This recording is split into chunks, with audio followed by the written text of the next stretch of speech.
Professor Foreman. Glad to have you guys back. So, today we're going to dive into the topic of organizational change and innovation and really look at some of the challenges that exceptional, not just okay managers, but exceptional managers are really focused on, and understanding that they're the lifelong. So the length of your time with the company, the age of the company, right? As long as you are a manager, these are some of the challenges that you are going to contemplate. Now, those of you that don't have your own company, you're not a manager in a company, it doesn't mean that you can say, oh gosh, I don't have to worry about this. You always do, because you should always be operating within someone else's company as though it is your company. When you take on that approach, and you take on an entrepreneurial mindset, you then become what is an intrapreneur within that company, right? You start to have a greater buy-in. So always take that in consideration. I don't care what role you play, always operate as is, into the mindset of, if this were my company, because it is like, and that's how you should feel about it. There should be pride in it. If you don't, then you need to divorce that relationship. So moving on, let's talk about some objectives. What should you be able to accomplish? Where should you be in your confidence level by the time you're done? Not only listening to this video and taking really, really, really good notes, because I know that you are, but also that you have been able to extract from the textbook, like Jason Bourne, like, all the great spies that we watch in movies, that you should be able to extract enough quality information for your notes so that you can speak confidently about this.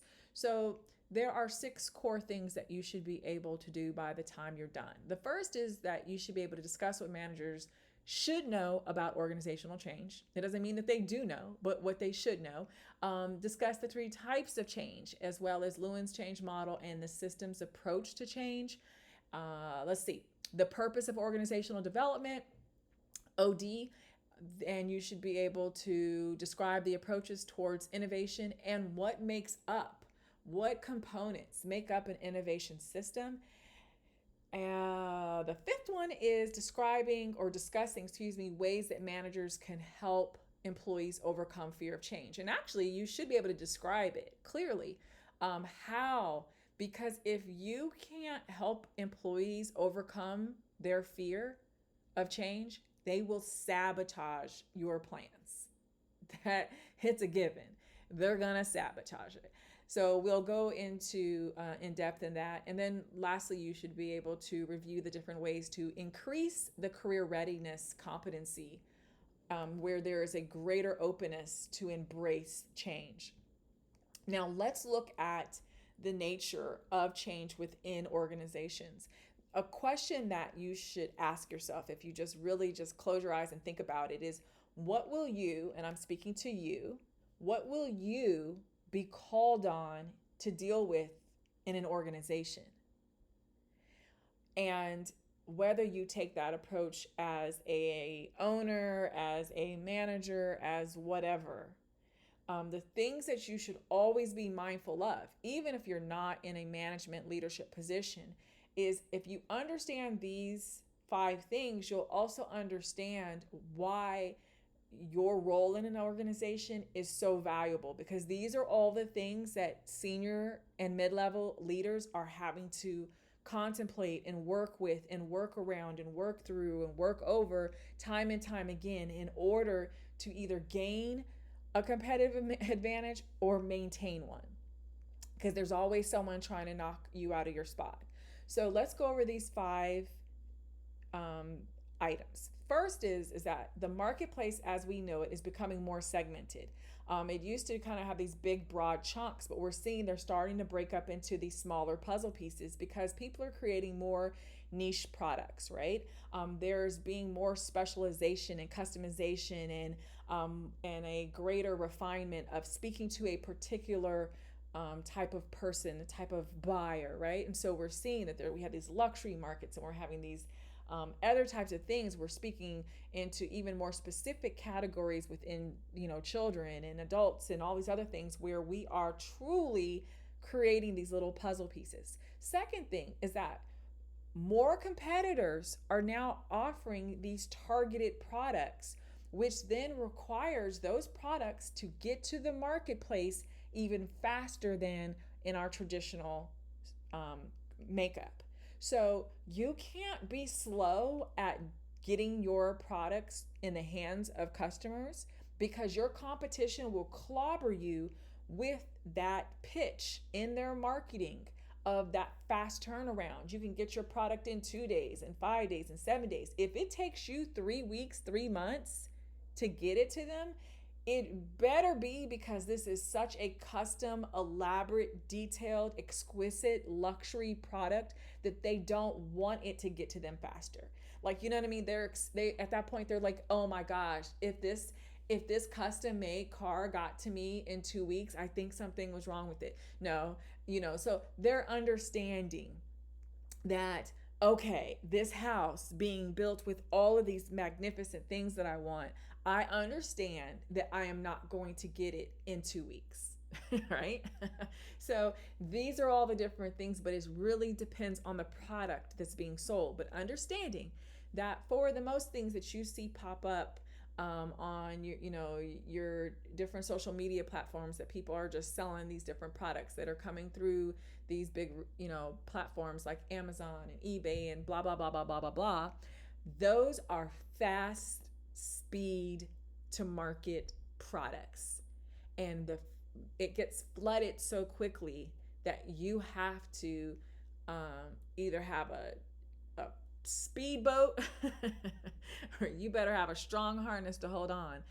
So those are something to consider. Third thing is that a lot of our traditional companies, not all, but a lot of them can find themselves drowning in this new environment because they aren't really ready for the radical innovation that's coming through.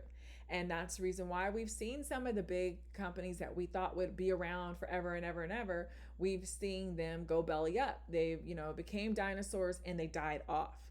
And so understanding disruptive innovation is here. It ain't going nowhere.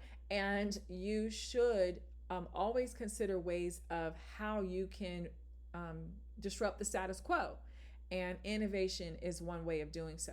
I'll talk about that in just a second to give you a counter on that as well, how you can best position yourself that way.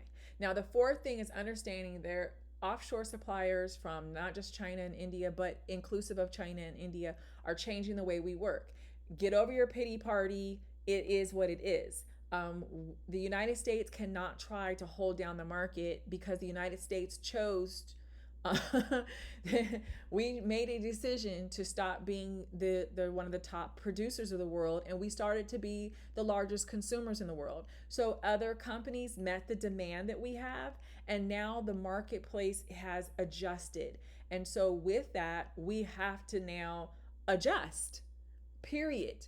We can try to crank up our efforts, but the reality is that in our rush to consume and also port a lot of our workforce development needs outside of the US, because we were trying to be cheap and we were trying to get greater profits, and so we didn't want to have to pay labor to our own workforce, and we chose to pay less to another workforce. We have put ourselves in the position of being a greater consumer base than we are a supply base. And so with that, we have to understand that the way we work has changed drastically. The fifth thing, now I mentioned about disruptive innovation, but understanding that innovation alone is not what is helping you to become the competitively advantaged in this newness that we're experiencing moving forward. It is going to be not just knowledge, but proactive knowledge. It's going in and finding out the information that you need and how you can apply it in real time with that futuristic mindset of what could go wrong, what could go right, and how can we make sure we're ahead of the game.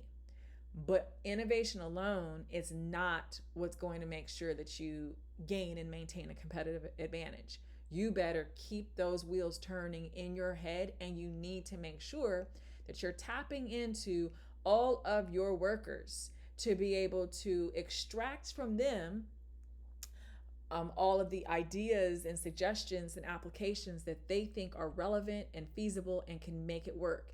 And you then run with the things that make sense and can be done at this amount or this time frame, so on and so forth. So if you only extract this knowledge from your senior leaders, you're done for. If you only extract this knowledge from your senior and your mid-level managers, you're done for. If, however, the entire enchilada, burrito, salad, whatever you want, however you want to describe your company, if you're extracting that from your frontline workers who, let's be real, are the ones who have their sleeves rolled up, they're down in the trenches and the nitty gritty of things, they're actually the foot soldiers doing the work. If you're actually extracting and you're tapping into their minds, they know what they've been able to do, what they've been able to accomplish, what works well, what doesn't. When you bring them in and embrace them in this growth and this understanding of that it's only possible with everyone on board, you can then have this amazing knowledge base that keeps growing and growing and refining itself to then have that amazing competitive advantage. So the two types of change, and I've kind of like hinted to it already. One is that you can react to change or you can plan for it. So reactive change is that you're going to basically make a change once a problem or an opportunity lands in your lap. So either an inflow of cash or, oh my gosh, everything is hemorrhaging and we're about to go belly up. Right? This opportunity to purchase this other company, or, oh my gosh, we're in trouble and now we're going to have to be purchased by this bigger company. Or this bigger company is just putting so much pressure on us that we cannot resist the attacks that are taking place, and we have no choice but to sell to them. If not, we're going to lose all of the market share that we have. That's reactive change. A plan change, which is proactive, involves how we can think things out future-wise. It's about being a futuristic leader. It is basically playing chess and while other people are playing checkers. So how many moves ahead can I think, and how many moves of yours can I anticipate? That is proactive change in business. And so we're at that point sitting back and saying, what is the worst possible outcome for this? And I say this time and time again, that every business owner, every leader, manager, whatever, is not being negative, is not being pessimistic when you plan for failure. You should expect something to fall through. You should expect something to fail. So how can we fail at this? How can we be in a hurricane zone and possibly have a negative impact on our company because of a hurricane or a tornado or an avalanche or an earthquake or a pandemic, right? So considering these different things, considering if there's another company that has a huge infusion of cash that's able to come into the marketplace, they're a new entry into the marketplace, and although you've been you've had your business for several years, but they came in with a greater cash bundle to play with, a budget, like, ha ha ha ha ha. And so at that point, they can crank out product and follow through and be able to offer greater pay and benefits, which could possibly risk your team leaving you. Have you planned for that though? And if the answer is no, then you're being more of a reactive change maker versus a proactive one. So hopefully in this exhaustive explanation, you really get it and understand what you should be thinking about at all times. Now, I've shared with you, and I don't know if you realized, that there are two forces that impact you. Internally and externally, right? And we've talked about the macro environment, the micro environment, right, those competitive forces, so on and so forth. Now, but let's look specifically at some things. And this is figure 10.1 in your textbook. And you see that we also have, there's a text alternative as well for anyone that needs the adaptive feature. But when we look at two main categories of our inside forces, so we're going to start looking within the organization first, right? So our HR concerns. If you take Management 2115 with me, which is HR management, human resource management, we go in depth in these subcategories. But what we're going to do in this particular chapter is we're going to extract some information so that you get the gist of it and you then understand what HR should always be focused on, what your management should be focused on all three levels. These should be part of their conversations on an ongoing thing.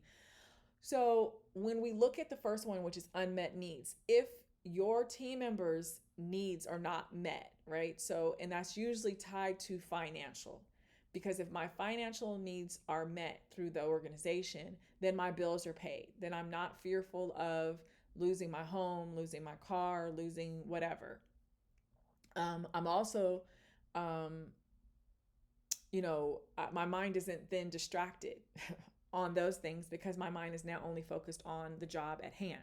So we have to always look and consider, are the needs of our team members being met?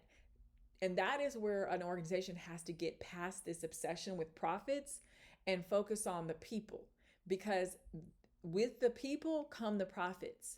And we're going to break into that in a little bit more, where when I start to explain things, you'll see it's not that, oh, you're just, trying to be, I don't know, Santa Claus for everyone. It's understanding that everything creates a domino effect. There is always going to be a cause and effect. And so it starts with those unmet needs.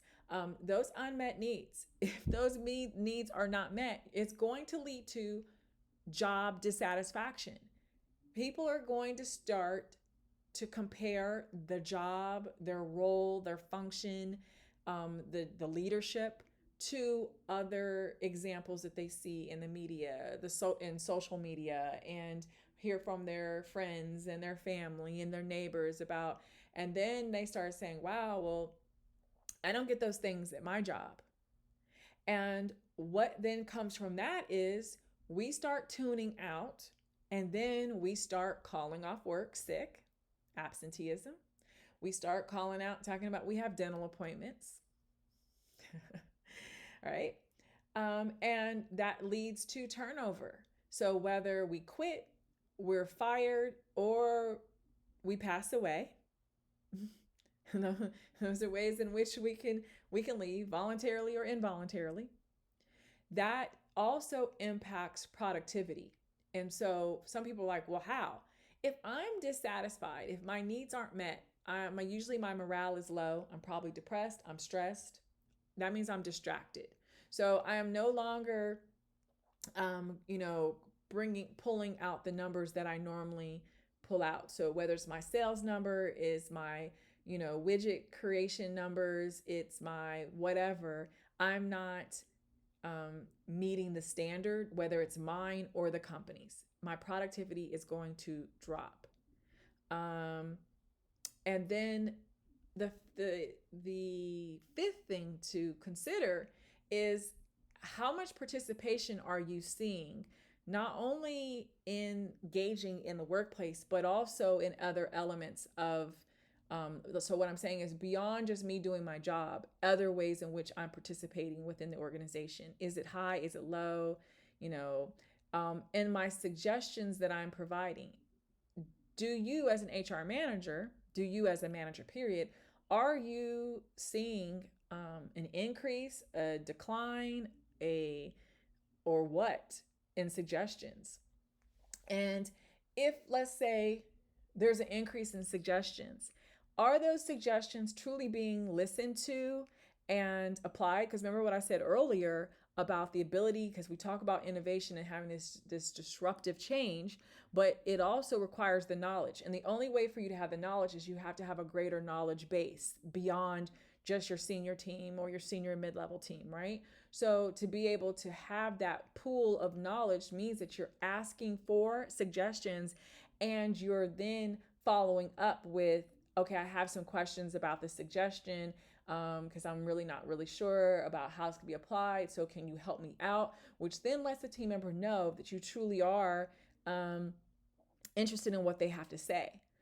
So, are you listening to those suggestions and trying to apply them, or do you just have this stupid box on the wall or wherever, and people are just putting these suggestions in the box and nothing ever happens to it? But you just want to check the box to make it seem as though, oh, see, we care about you and we care about what you think about. But then team members talk, okay? They talk.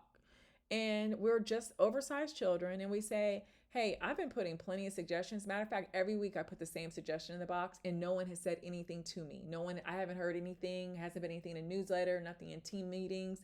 So, what's the purpose of the suggestion box if no one's, either not reading or not caring to do anything about it?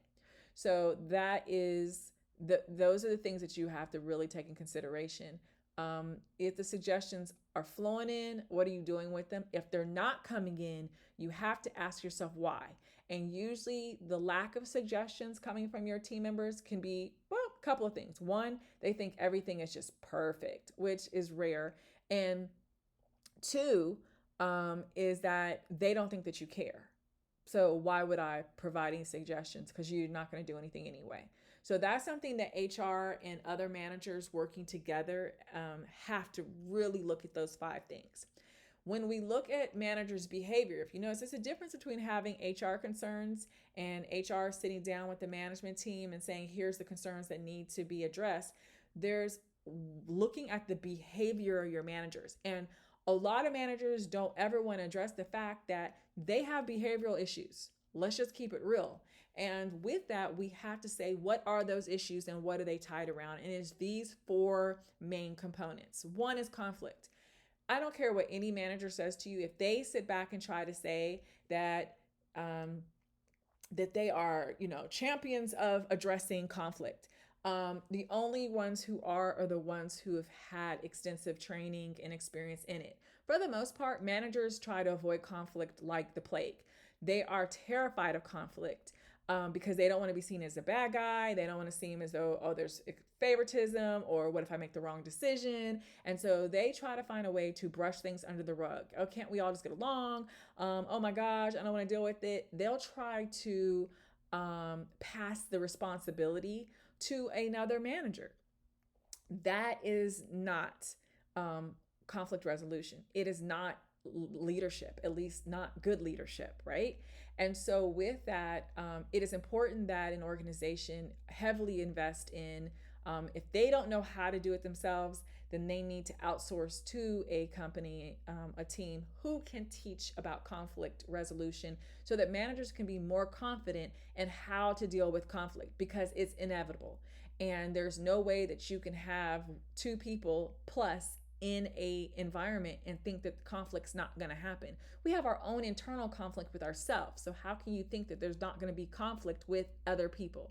So managers' behavior towards conflict is a big flag, because a lot of things can go wrong if a manager does not know how to step in as a leader to do things the right way. Second thing is tied to leadership, right? Not all managers are leaders, and we need to stop pretending as though they are. As I have said to you guys before, that Harvard did a study back like in 2010 or something like that, that on average managers are in a management position 10 years before they're actually given formal management training.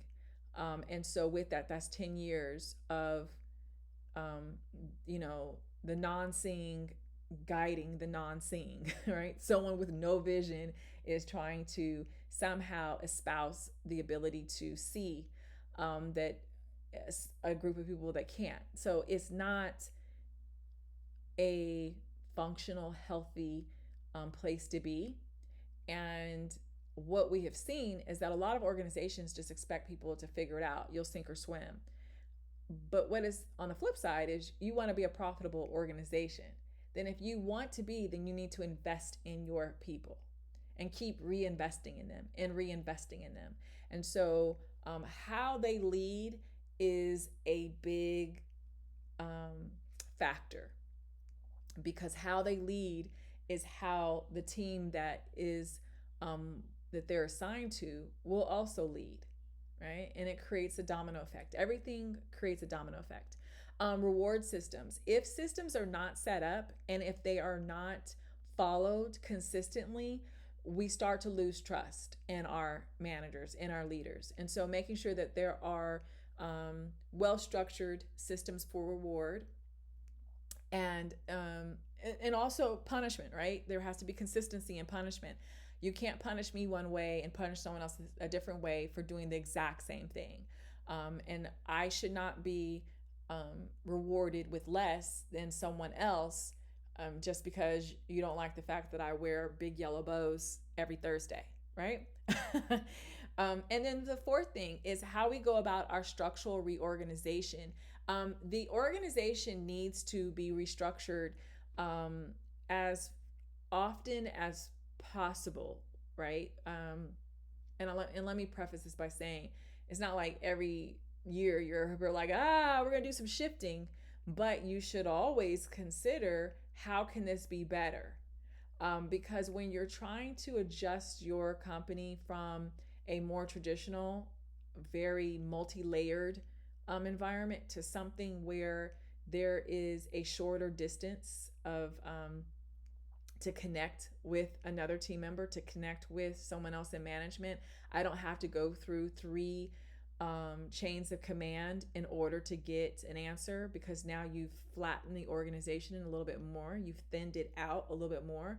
So making sure that having that structural reorganization is always a priority, is some things that can help bring about some change in your company. Now, that's inside. Those are the two major categories with their subcategories inside that are always driving forces. They're on nonstop. It's like one of those big old fans. They just keep going. Well, that's inside. Now I want you to think about those are just two big old fans inside. Then you have four huge fans on the outside of your company. So all four corners of your business on the outside are being plummeted by these fans. The first is the demographic characteristics. We're dealing with the typical of age, gender, education, skill level, in the category of immigration, but we're also taking in consideration some other things that people don't think about when we think about demographics and we think about diversity. Is that's also taking into consideration those from our military. We're thinking about those who have been previously incarcerated. We're thinking about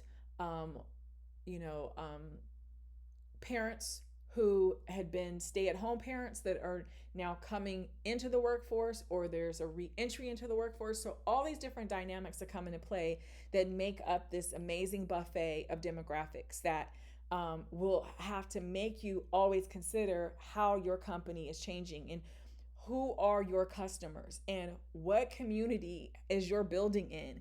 If your community looks drastically different than what's inside of your company, there's like, what's going on? So if that makes sense. So these are things that come into play. The and I'll also say this, is that if one of your major customer bases happens to be customers ages, let's say 50 and older, but within your front line, and in your mid-level management and in your senior management, no one is in their 50s and 60s and up, you've got a demographic issue going on, because there's no one in the company that can provide an added knowledge base for you internally, that can help you be able to address the outside forces that are coming, but also the needs that have to be met from your customers. Does that make sense? Hopefully so. Technological advancements. What we have to always consider is, if you happen to be impacted directly by manufacturing automation, these are things that you have to take into play. If there's a product that has to be assembled, whether that is through your company or through a third-party company that you're then taking the product to now pass on to the customer. Either way, if manufacturing plays a part in your company, you have to always look at the ways in which that can be automated, because you're looking for efficiency and effectiveness. Remember, I said is that fast point of entry into the marketplace. Whoever has the speed to get there and get that product into the customer's hands is usually the one who is going to build that loyalty. And that brand loyalty comes from not just the nostalgia of, oh, it just feels so good, but also, oh, they make me happy. They're feeding me, right? It is a instant gratification that we get. So making sure that we're always considering that. And then IT, the information technology component of saying that that is always on a constant loop, right? And so if you are 5 years, 10 years behind, you've got to do a fast track. Like, you need cliff notes in order to get your company where it needs to be. So you need to make sure that you have someone inside your company that can help you deal with those particular advancements that your company needs to be able to acquire. You need someone in your company who can deal with the demographic characteristics of not only your customer base, but the community in which your company is nestled within, right? And then third is your shareholder, customer, and market changes. Understanding that customers changes and their preferences will always change, right? We want something, and then all of a sudden, a Beyonce or a whomever pops out and they start talking about this, thing that they're doing or they bought, and then all of a sudden what happens? We all start shifting our mindset. We start saying, ooh, and now we prefer something different and we want this. And you're like, whoa, whoa, whoa. I wasn't planning for that. And so, as I said, remember, you got to stay ahead of things, but you have to understand that your customers' preferences will change frequently. You're constantly courting them. You can't sit back and think, oh, I've got these customers and they're locked into me. We are married till death do us part. No. They will leave you in a heartbeat. The loyalty is not always there. Then we have to look at not only our domestic competition, but our international competition. And that means you're having to always do a lot of research on them, see what they're doing, what they're not doing, how can you capitalize on both. And then third is the mergers and acquisitions, not just those that can impact you directly, but what could impact you indirectly. What companies are possibly merging or being bought out that can consume more of the market share that you're trying to edge into, that you're trying to gobble up yourself. If someone then starts to build and build and build and they start to become a behemoth, you are then fighting against this giant. And what do you need to be able to do? That may mean that you have to focus on somehow having some type of strategic alliance with another company or something. Maybe it's going to force you to have to merge. All of these different things come into play. But understanding that there's always the various changes that are taking place with your shareholders, with your customers, right? With the market. The last category, the last big boom, it's supposed to be boom, boom, is your social and political pressures. It's always going to happen, whether it's through war, our values, leadership, any type of politics. We can look at the different things that have been happening around just the United States, but also that have, definitely taken off in other countries. When you're looking at the thing about the civil rights, human rights, you're looking at the understanding about Black Lives Matter and how that comes into the organization, because you always have this counter argument of all lives matter, and now it's starting into a whole argument because now we're trying to explain certain elements. There comes into a Me Too movement of, women being able to, and it actually started from a Black woman who was explaining, gosh, this happened to me too. And it took off because it empowered other women of all nationalities and races to share their story. It it then wove in men who were able to share their story. All of these things are social and political pressures that happen outside, but they will always come into, they will filter into, they will flood into your organization. And so when you're looking at the outside forces, you're looking at the inside forces, you have to see how they're all going to come into the big question of, and the big response of the need for change. It is inevitable, and you have to plan for it and constantly pivot as needed. Now, here's a question, and I want you to take the time. So I'm gonna read it really quick. So Tony's restaurant, Sorority Pasta on Cape Cod, is open during the high season, and that's from May to October. He always hired college students on summer vacation. Well, in recent years, the number of workers who quit midsummer, it's gone up significantly. And when he asks, they say they're quitting because they have enough money or they want the time off. Now, considering what I've shared with you, is this an example of market change, social or political change, economic change, or is it technological change? What do you think? Which of those changes do you think it is? All right. Now, when we look at the three types of change, the least threatening is adaptive change. It's a reintroduction of a familiar practice, right? We're just bringing something back in that everyone is already knows, okay, we're doing this. All right, that's fine. We're just adapting to something that is just a commonplace. The somewhat threatening is innovative change. And that's where we have a practice that's new to the organization. And people are like, oh my gosh, what's this? I'm scared. You know, what is this thing that we're doing? What's this blackboard? What's this whatever, right? The very threatening, and so it's interesting because like an example would be for my class, for some of my students, they're not used to having the video type lecture set up or having the live seminar set up. So it ends up being they kind of get scared, and then what happens is that stress starts to build and anxiety is building because now they know that this component is also impacting their grade.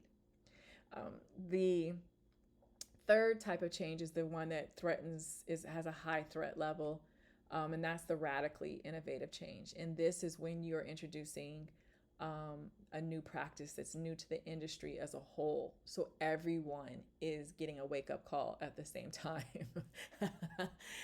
And so there's usually there's no test dummies to look at and say who succeeded, who failed, because everyone is having to adjust and try to figure it out. Now, let's look at the next question. At the Big Peaches department store, employees generally know that during annual inventory, they are required to work overnight shifts. This is an example of A, an adaptive change, B, a reactive change, C, an innovative change, or D, a proactive change. The employees generally know that during annual inventory, they're required to work overnight shifts. Is it A, B, C, or D? All right, there should be enough time. Let's keep going. Figure 10.2 in your textbook, you'll see Lewin's change model, and it's a 3-step that keeps going over and over, round and round again. The first step is to unfreeze, and that's where you create the motivation to change, right? You're inspiring and you're pumping people up, or you're scaring them, whichever way. But there is a motivation. You're creating that motivation to change. Then we go into the next step of actually changing. So there's new information that's brought in. There's different models and procedures, and we've been able to say, hey, look, um, here's the test dummy experiments we did, and this is how this was done. This is the results from this report. Blah blah blah blah.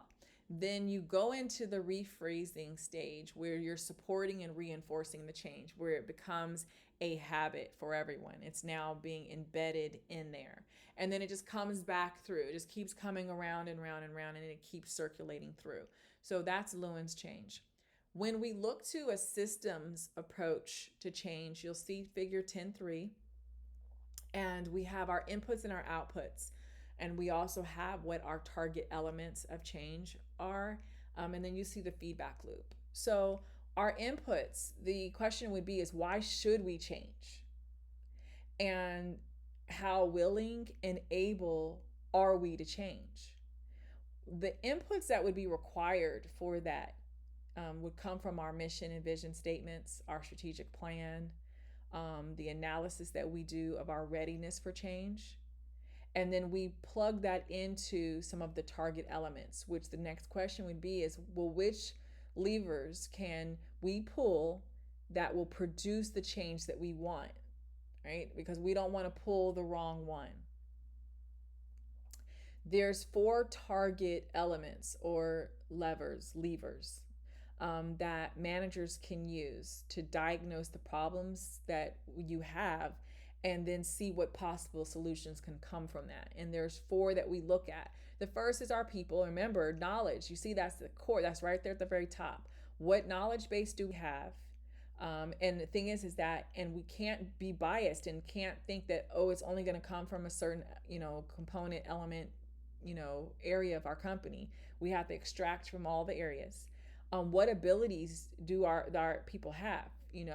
Someone came and they interviewed for, this job, and we know about what they do on the job. What other skill set do they have? And then we're looking at the attitudes. We are making sure that, of course, you have to have people that are receptive, that are bought in, that are high spirited, so on and so forth. And then the motivation. Are they easily motivated? Is this going to be like pulling teeth out of a little, a rodent, or what? What is the motivation? How do we go about motivating them?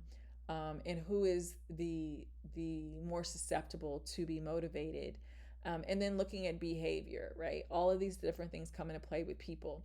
Our arrangements that we make in an organization is looking at the policies and the procedures, the roles, the rules, the structure, the rewards, and then, of course, the physical setting as a whole.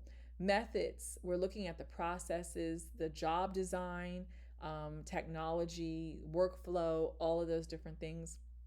And then social factor, organizational culture. And what I've always said to you guys is the culture of the organization is always set and flows from those senior leaders. So if your senior leaders, if they don't have it together, the entire organization doesn't have it together. You may have a few outliers, but they don't have the autonomy and power to bring about the change that's needed.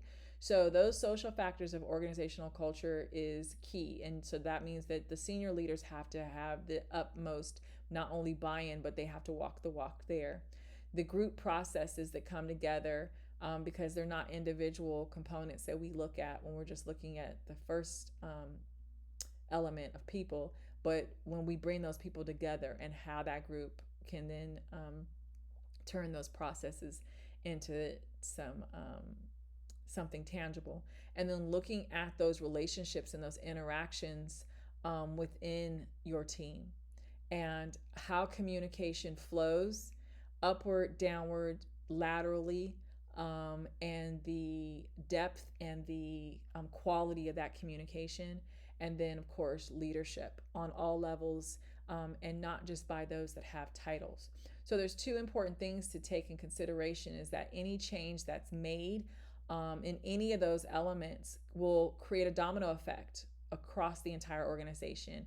And that change will then, of course, affect the people in it and outside of it, in all of it, right? And then so when we have those elements of change, that then is plugged into, or what comes from that, excuse me, is the outputs. The question that should be asked is, what do we want from the change? Right? So we start off saying is, why should we change and how willing and able are we? Then what levers that we need to pull to produce the change we want? And then what do we want from the change? What's that outcome that we want? And so we can design the change to occur at the level of the organization, of a specific group, or individually, or we can say we want how we want a change to impact all three levels. So these are different things. From that, this is plugged in, and the feedback is seeing how you're getting the feedback, and you keep honing it and honing it and honing it, um, creating a more enriched and fulfilling system that works, right? Um, like a well-oiled machine. It's like a breathing entity in itself, right? Where it just keeps cycling back through, because you're going to keep looking at those inputs, those targets, the outputs, and what that feedback is, until you get it right. And when you got it right, you keep going. When we look at OD, organization development, it's the techniques that we use to implement change, and the change that we plan to make not only our organizations more effective, but the people in it. And as I mentioned earlier, is about being change agents. Change agents aren't just consultants, right? A change agent is, that is you can say that, right? You can have this background in behavioral sciences, and you can be a catalyst for change. But a change agent is even beyond that. It can be a person that does not have this official authority, a title, but you're coming in to be a catalyst for change and helping your organization to get past old problems, to be able to embrace new ways of thinking.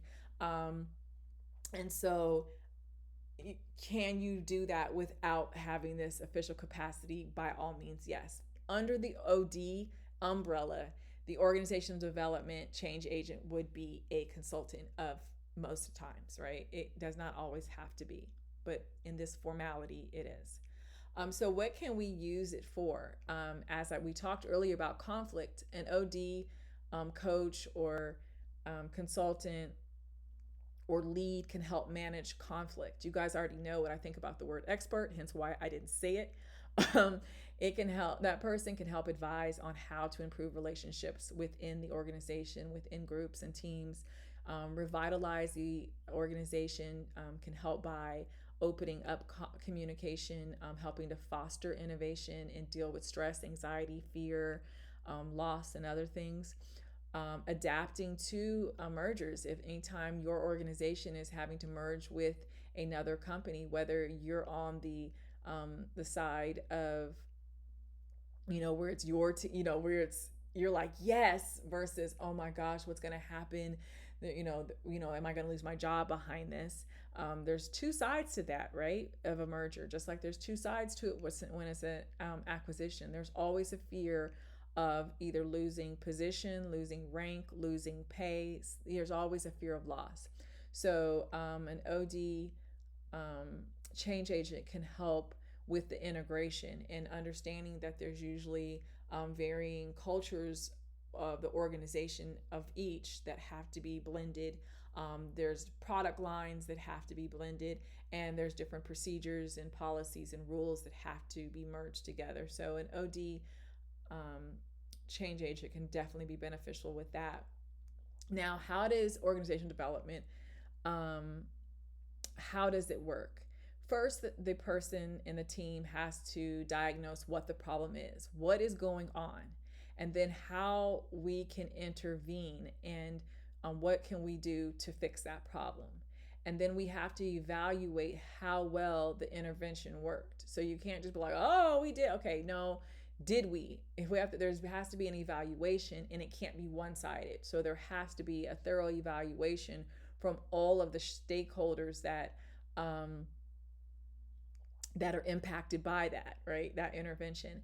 And then giving the feedback of how can the diagnosis be further refined, because you should always be trying to refine that, so that it's, like I said, it just kind of flows. So that's figure 10.4 in your textbook. So I have another question for you. So Fred is an OD consultant, and he's designing a survey because he wants to find out about employee attitudes that can be given to workers at the Lemon Automobile Company. So he's going to do this survey. Fred is in the what stage of organizational development? Is he in the intervention stage, the diagnosis stage, the evaluation stage, or the process consultation stage? He's designing a survey of employee attitudes that is going to be given to the workers at the Lemon Automobile Company. Is he intervening at this point? Is he diagnosing what's going on? Is he evaluating what's going on? Or is this a stage of process consultation?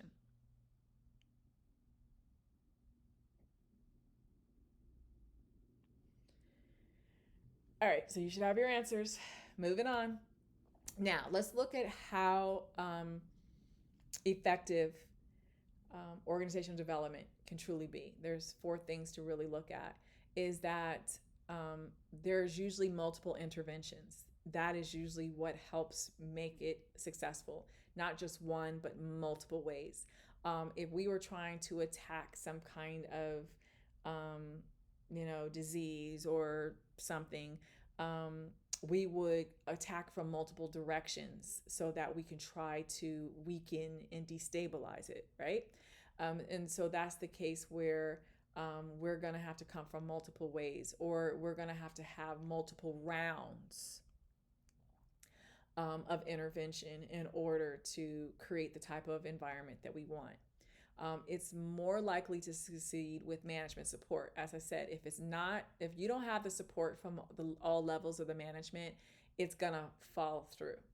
The third thing is that it has more success when it's oriented to achieve not just our short-term goals and results, but also our long-term results. So it has to be an and, not an either or. It has to be an and. And then, of course, it's affected by cross-cultural considerations. And so it is understanding that we're having to look through multiple lenses in order for this to be effective. When we look at the types of innovation, we have product and process innovation. And the product innovation is the change in the appearance or performance or the creation of a new product. Process innovation is the way it is conceived or manufactured or disseminated. Okay, so one is how it looks or performs, and the other one is how it's actually created, manufactured, conceived, or disseminated. When we focus on innovation, there's improvement innovations that we can use to enhance or upgrade an existing product, service, or process. They're often incremental rollouts, less likely to generate significant amounts of new money that's coming in, new revenue. Then there's another way of looking at it, which is our new direction innovations that are completely new, or they take a completely different approach to the industry or service or the process or the product that's being rolled out. This can be an invention of a breakthrough product or service that could actually help to create a brand new market or a brand new customer base. So those are the focuses there. Now, the figure 10.5, when we look at the approaches towards innovation, you see the Apple iPhone, our driverless cars, home construction, and 3D printing. The type of innovation is either a product or a process, and then the focus of the innovation is going to be either to improve or to provide a new direction. So when Apple iPhone, they had their 11 generations or versions since they first introduced it in 2007. That product is there's an improvement focus. When we roll out driverless cars, right? You have major automobile manufacturers and you have Waymo.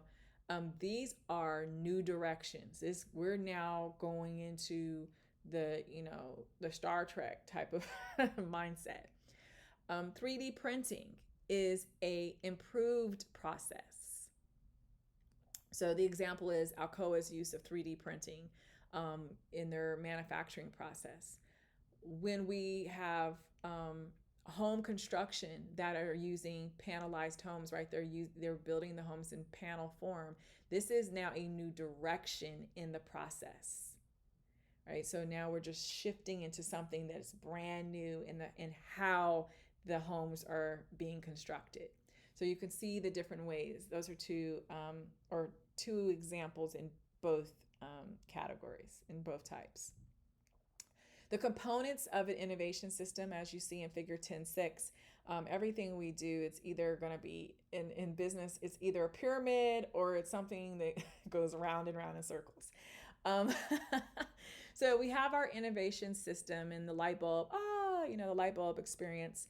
And you can see where some of the elements feed in and feed into it and feed off of each other, going multiple ways.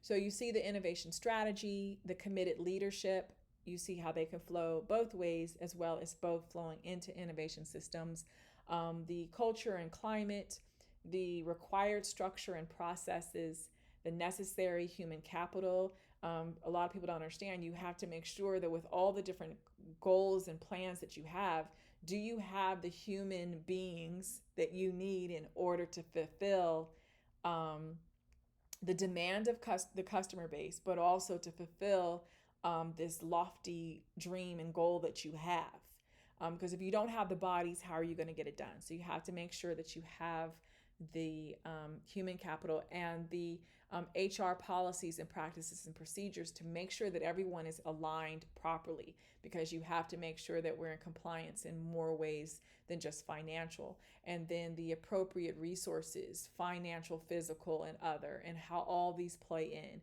The output of that innovation system is what we then call innovation. So all of these things play into a system. The output then is what we then say is the innovation. Here's our fourth question. Wendy's created display screens at its drive-through windows that show customers their orders and prices. Is this an example of a product innovation, a process innovation, an adaptive innovation, or a reactive innovation? Wendy's have these display screens at drive-through, and it shows the customers their orders and the prices. Which of these four options, right, that you have, A, B, C, D, best explain the type of innovation? Product, process, adaptive, reactive. All right, that's long enough. Moving along. Let's talk about the threat of change and how we go about managing the fear and resistances. And I said earlier that if we don't overcome employees' fear and their resistance to change, they will sabotage one way or the other, directly or indirectly. We have to understand a resistance to change is always going to be either emotional or behavioral. There's so many what ifs that come into play, and usually it is resonating off of this state of lack where they're thinking there's going to be a loss of something, whether it's time, money, resources, title, something, that there is a fear that kicks in that drives these people to do some of the wildest and craziest things. As you see from figure 10.7, there are the characteristics that come into play of the employees. There are the characteristics that are factored in for the change agent, whomever is individually or collectively in charge of helping to bring about this change. There are characteristics that make up that individual or those groups of individuals. And then looking at the relationship between that change agent and your employees. Those all factor into whether or not the resistance grows or is reduced. And so it is imperative that whatever change agent that is brought in, that they have some type of relationship that is built on trust that can help overcome the natural inclination for employees to push back.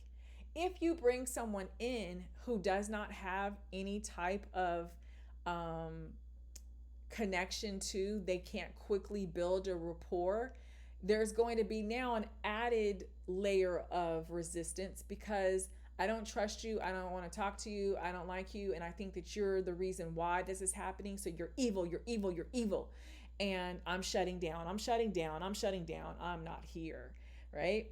Uh, and so these are all things that have to be um, delicately but aggressively pursued. So, what I mean by that is you can't be timid about it, but at the same time, you can't steamroll over because it is inevitable. If you don't properly manage it and diffuse it, they will sabotage your plans.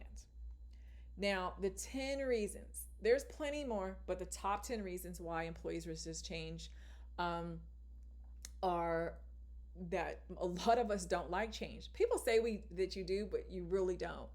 Um, Hence why you complain when change happens. So the person's predisposition for change can be a major reason why they resist. There are some outliers who are gung-ho about change. When they hear it, they're like, yeah. And you can tell it's the first person who's like, dude, I'm on board. That person is not a resistor to change. That person is most likely going to be one of your best candidates to be part of the change agent team. The second reason is that it's the surprise and fear of the unknown. It is literally like some people feel like it's like this black hole. It's an abyss of what's happening. I don't know. So there's a lot of things that go into play, and so they push back. As I mentioned earlier, the mistrust. If I don't trust you, I'm going to push back because I can't move forward with a person I don't trust. I can't go down that dark alley with a person I don't trust. Fear of failure. As I've also mentioned earlier, if an organization is not built on the understanding and a culture that we should embrace the fear of failure, we will always have people push back because they're going to have a fear of failing. And I can speak and attest to this myself, is that it's something that I oftentimes will struggle with, is like, oh my goodness, and what if I don't pursue something because I don't want to fail at it, or I don't want something to fall apart, so I don't then pursue it. But it's required for the growth that I need. And so you have to be able to take it on head on and say, you know what? It's inevitable that something is not going to work. The only way Apple could have all of these generations of iPhones is because, right? Something didn't work. And think about it. How many times something didn't go right before the first generation even came out? We have the 11 generations that made it to market, but you don't know about the generations that couldn't make it to market. You don't know about all the different models that never made it to market. They failed and they just kept going forward. So you have to create an environment that doesn't fear the failure. It is like, bring it on, because I am going to not be reactive, but I'm going to be proactive. And that's something that I am always having to constantly drill into my own head, is I am not going to react to my circumstances. I am trying to be moves ahead and say what the possibilities are. I'm not being a pessimist. I'm not being negative. I am being strategic, right? So we have to help to create those type of mindsets. The fifth one is the loss of status or job security, as I mentioned earlier. Sixth one is peer pressure. Someone could be on board, and because of their peers saying, man, no, this doesn't make sense, and this isn't right, and this is this, then they start to feel the need to, kind of collate with everyone else. This is how you get the mob mindset, right? This is how something can grow from 1 people to 20 people real quick. 7, disruption of cultural traditions or group relationships. When you start to put pressure somehow where that group is now going to have to disband, or they can't come together as they normally do, or we're no longer going to be doing these particular activities, we're switching up. That can cause some disharmony because the nostalgia, the warm fuzzies are dissipating, and they can't, wrap their mind around that they can be able to create new memories. Um, 8, personality conflicts. We talked about the conflicts, right? How the personalities can go at it. Lack of tact or poor timing. So if you're doing something big like, cutting back, doing layoffs during a pandemic, yep, that is not only lack of tact, that is poor timing. So, so that's a good pushback. And then 10 is non-reinforcing reward system. And remember, I talked about that earlier. Is that reward system needs to be solid. In the reward system of, remember, the rewards and the punishment, it needs to be fair, consistent, and timely, and constantly reinforced. And that reward system is also tied to our evaluation system as well, for that. Now, when we look at our career readiness, we're almost done. Figure 10.8, you should have been really taking part in the KSAO, which is our knowledge, soft skills, attitudes, and other characteristics. You guys are looking at how those then, of course, tie into the career readiness, and from that, our career outcomes.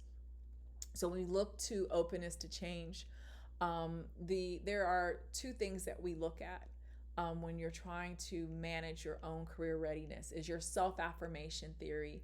Is that's based on the premise that you are motivated to maintain your self-integrity, your character, who you stand for, what your values are. At the same time as understanding that having these self-affirmations, these positive statements that you speak into yourself, the power that you give yourself, is that you're then focusing your mind on goals, on dreams, instead of the negative self-defeating beliefs that will actually squash and poo-poo on those goals and dreams. So it is a constant, churning of all the goodness, all the positive things, all the futuristic speaking into yourself of who you are and what you will be, and not what people say you are, not what people say, oh, you're not going to amount to anything because you're so-and-so's son or you're so-and-so's daughter. Is pushing all that out, pushing all those other voices out, pushing out your own ego voice, pushing out all these other things and saying to yourself who you are, right? And so this is something that is important and is valuable to your growth, not only as an individual, but as part of a team. Because if you can't stand true in that positive statement about yourself, then what value can you bring to a team when they need to rely on your strengths? If you don't see your strengths as strengths but weaknesses, you are not a value to your team. The second thing is to be able to have the self-compassion, right? The gentleness with yourself, to be able to forgive yourself, to love on yourself, right? To increase your openness to change. Because when you increase your openness to change, you then reduce your need to be perfect. The perfection cycle that people get on is a great cycle for meltdowns, breakdowns, and everything else, right? If you look at the best entrepreneurs, the best leaders in the world, they're not perfectionists. They are about stages, right? They understand, well, we're just going to keep going. That's the reason why we have version 11.0. Okay? They're understanding that they are constantly growing and changing, and they're expecting to change. They know that the person that they are at age 50 was not the same person at age 20, who's not going to be the same person at age 70. And so they are then gentle on themselves, forgiving on themselves, reducing the shame and guilt that we carry. The shame is what we say that we are not worthy, and then the guilt is of us saying we apologize for not being right? And so with that is having that self-compassion, having that gentleness, and giving yourself a pass and saying, dude, I'm not going to let perfect be the death of the good, right? Can I aim for excellence? Yes. But excellence doesn't mean that it has to be perfect, right? It's just that you're putting your all into it. But it doesn't mean that it has to then be this, oh, mystical, magical, perfect thing. But did you give it your all? Yes, that's all that we want. So with that, you will see that there are image descriptions in the appendix for all of our unsighted students. And so I'm going to make sure that those elements are provided for anyone that needs it. But you'll see some of the elements in the McGraw-Hill Connect course room as well. So if you all have any questions, any questions, please feel free to email me at informan@atlantatech.edu. Thank you all for joining me for chapter 10. This went a lot longer than I wanted to, but I wanted to make sure that I'm clearly articulating everything that you need, because I understand that sometimes certain topics and concepts can be a little bit weighted and cause more questions than they bring answers. So with that, have a wonderful day, and I'll see you all in the lesson discussion.